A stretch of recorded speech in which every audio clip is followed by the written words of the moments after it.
Ces élections, l'enjeu principal de ces élections, c'est la stabilité du pays.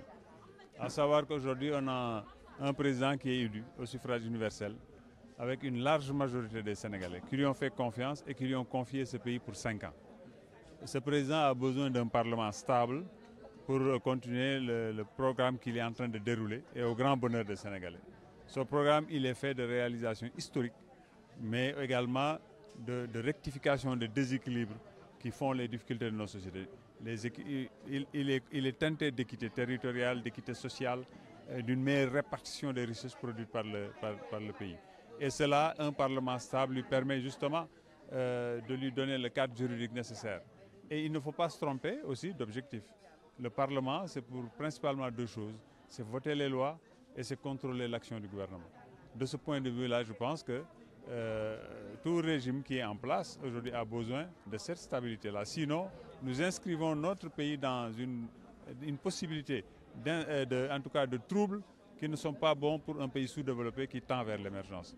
Ce qui nous incombe à nous Sénégalais, c'est de travailler la main dans la main entre Sénégalais, frères et sœurs, pour justement savoir que nous partons de loin, parce qu'on est un pays sous-développé, que Dieu nous a donné actuellement des potentialités énormes et qu'il faut savoir exploiter ces potentialités dans la paix, la stabilité et dans la concorde nationale. Le développement.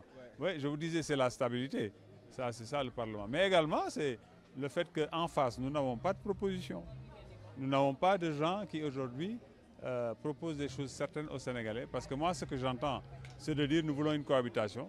Le but principal est de bloquer l'action du gouvernement. Donc de nous mettre en retard pour les 2 années qui restent du mandat. Perdre 2 ans sur 5, c'est criminel hein, pour un pays en développement.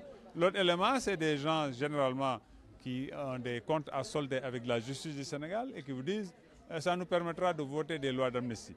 Mais les lois d'amnistie pour quelques Sénégalais face aux intérêts de 18 millions de Sénégalais. Donc ça aussi, ce sera une forme d'injustice énorme. La justice doit en tout cas être faite de façon équitable pour tous les Sénégalais. Il ne faudrait pas que des gens se créent des boulevards d'impunité dans ce pays-là. L'autre élément, c'est que j'ai la certitude, parce que ça ressort, ça suinte de leur discours, c'est qu'ils ont dit qu'ils ont un accord entre eux jusqu'en 2024 et qu'en 2024, chacun des leaders que vous voyez aujourd'hui ira de son côté pour réclamer la voix des Sénégalais. Ça veut dire quoi? Ces gens, ils dissoudront cette assemblée au bout de 2 ans. Et cela n'est pas dans l'intérêt de la stabilité des institutions du Sénégal, dans l'intérêt des Sénégalais. Voilà, c'est pourquoi il faut aujourd'hui voter Benno Bokk Yakaar.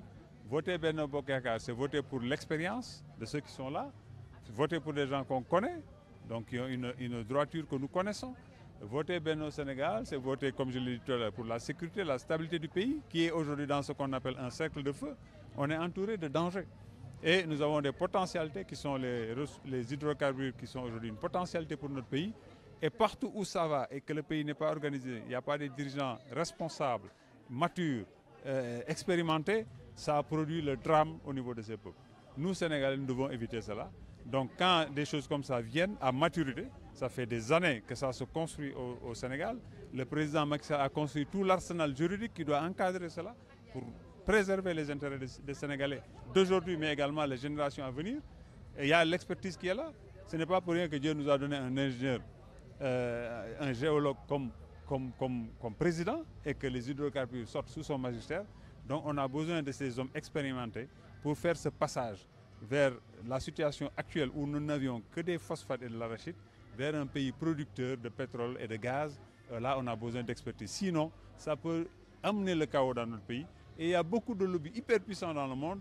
Ça, c'est leur rêve. Donc, ils ne se gêneront pas de financer des gens parmi nous qui les aideront à porter justement ce projet de déstabilisation future du Sénégal. Merci.